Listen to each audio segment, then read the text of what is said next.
Hello, my name is Dr. Ray Blankenship, and I'll be your instructor for this semester. The class is BDAN 310. This is an introduction to business data analytics. Hopefully we'll have a great semester. You'll learn a lot about data analytics and then how to do a lot of different data analysis in Excel and some other packages.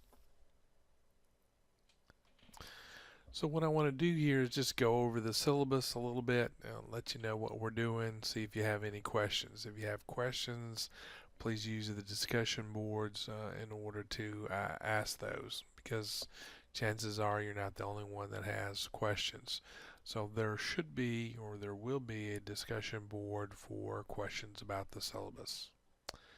So what I've got listed here on the screen is our syllabus in PDF format, and you can download this from TopNet as well, or from the course website. So we've listed the objectives, how we're going to deliver this course. This course will be delivered totally online, and you'll need access to Excel and Microsoft Office. And so you can get those through the university in either Office 2016 or Office 365. The text we'll be using is a Business Data Analytics. It's a third edition from Cengage, and here is the ISBN number. You should be able to purchase that through the bookstore or go online and get that book. The nice thing about this is it's coming from Cengage, and if you have any other books in any of your other classes, Cengage is offering this semester, I believe, you can get all your Cengage materials for like $116. So it's a really good deal. And I hope that's affordable to all of you. And so that's what we'll be using. I'll try and stick to that and then give all your assignments out of the book.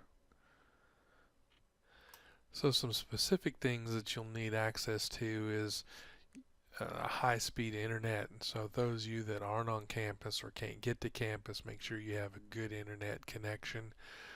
This means that you shouldn't have any dropouts while you're taking a test or a quiz, and that you can download the videos fairly quickly. You've already got Blackboard accounts. You should be able to log in and see those right away. Like I said, you'll need access to Microsoft Office. Specifically, we're using Excel. If we do any access work, it'll be either some SQL work, or you'll import data from the Access database. Another thing you'll be needing is some earphones with a mic. Chances are I'd like to hear your voices. I'd also like to see you interpret your work, and then also do a short video, and I'll give you tutorials on how to do that. It's fairly easy to do, and we'll use something that you can do over the internet. It's free. It allows you to do short videos up to about 15 minutes each. You'll also need something to back up your data with, so that you're not going to lose it, and that if you need to go back to it, you can. We talk a lot about this class is going to be dealing with critical thinking. This fits into one of the goals for the College of Business and its accreditation, so that's the assurance of learning part. We'll also be using a lot of different technology, and so that also fits into some of the assurance of learning. In terms of grading, this is how I plan on doing this. You'll have chapter quizzes. There'll be 9 of them. We'll make them worth 32 points each. That gives you a total of 250 points for chapter quizzes. Now, if you do 9 times 32, that doesn't come out to 250. And so what that means is your top 8 quizzes will be used to get that 250 points. We'll also have homework exercises. This is the first time I'm teaching this course. I when I work through everything, we'll probably have somewhere between 10 and 15 homework exercises. They'll be worth 20 to 25 points each. We'll have a total of 250 points that are coming from your homework exercises. Again, there'll be some leeway there. We may be able to drop a couple of homework exercises that you did poorly on, and we'll get the 250 points there. There'll also be a midterm exercise, or not exercise, but exam worth 200 points, and a final exam worth 300 points. So we'll have a total of 1,000 points. If you want to get an A, you need to get 90% of that. So that's this 900 plus. To get a B, it's 800 to 899.9 and so on. And so given that we're going to be dropping some low quizzes and homework exercises, these are more or less set in stone. So if you got 899 points, you're going to get a B. Because you had opportunities to get over that with other exercises and quizzes. Also look at this. If you see that 50% of the course is going to be made up of quizzes and exercises, and another 50% of exams. And so hopefully everybody will do well, but keep in mind of where you're going to spend your time and how you need to do well. The midterm exams and final exams will be taken not only from the quizzes up here, but also might ask several questions about the different concepts that you're learning in the homework exercise, and you may be able or asked to provide an example of your work in order to solve a particular type of problem.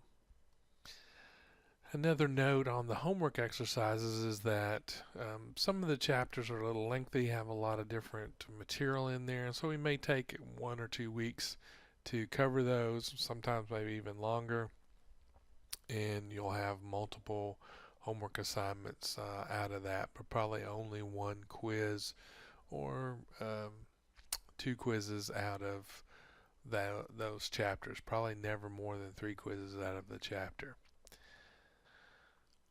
Also, something to keep in mind, each quiz you can take up to 2 times, and the higher of the 2 grades will be retained. Now that's for the exams, the midterm and the final, it'll be one and done. Since this is an online course, you'll be expected to take your online exams through DLO, which means that they will be proctored, and we'll have some information coming out about that as soon as the semester starts. So in terms of when are things due, I typically like to have things be due on Friday midnight, and then give you until Sunday midnight to get them in. So that is a little grace period there. But after Sunday midnight, that's it. There will be no more late assignments. So in my mind, you've missed the assignment twice already, and now you're asking for a 3rd time for it to be late. So get those assignments done by Friday, and then you don't have to worry about getting them over the weekend. But if you need the extra time, I'm giving you a small grace period in order to do that.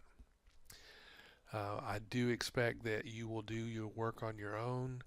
I don't mind that you're helping others and explaining things to others in the class if need be, but you do need to show your own work and do your work on your own, because if you can't do it, you're going to be lost on the quizzes and the exams. The remaining portion of the syllabus here lists some accommodations for students with disabilities. You'll need to go and talk to the student disability services in order to get those accommodations. If you need longer times to take a test or somebody to help you, they can provide that service. If you do this, you need to get this form to me at the beginning of the semester, and we need to work out a way that you will be proctored down at the student disability services. All the communication in this class will be done through Blackboard and through WKU email. So if you're using some other kind of email, make sure that you've got that forwarding to that other email and it's working properly. So you really need to make sure that's working and not miss anything from the class. I expect you to check in at least several times um, a week for the class. I may post something as an announcement, and so that you need to keep up with what's going on. Some additional policies that you see here is I may make some changes in the syllabus. I don't plan on making it in such a way that it will be harmful to you or your grade, but just keep in mind we may have to make some changes as we go through. Once I post a grade, you have up to 5 days to contest that grade. You know, like let's say you thought you turned in something, I gave you a 0, and here it is 6 days later. You're now saying, "Hey, I did it," and but it's after the contested period. And so what this helps avoid is that you're looking for points at the end of the semester when you're going to be coming up short. And so I don't want that to happen. I also want you to be mindful of your grades. They should be important to you, and you should be checking the course to see what I've posted. I've also listed a link here to the academic calendar. Make sure you're aware of the dates for drop add and withdrawal periods according to the university calendar. The way this course will be then structured or scheduled is I typically will post in the later part of the week your assignments for the next week, and that will be a weekly assignment. And so you'll see a weekly assignment tab over on the left hand side of the course, and then click there, and then I'll say, okay, here's week 1, here are the dates for week 1, this is what I want to accomplish in this area, and that will have your assignments in there, which means also any quizzes that are expected and how you can submit those. And so hopefully it'll be a fairly easy process, easy thing for you to keep up with, but again, you'll need to keep checking in and seeing what's being posted. So please take some time, read over the syllabus, ask any questions in the discussion boards. If there's something specific, then please contact me and I'll be glad to answer your questions. Thank you. Let's hope we have a great semester.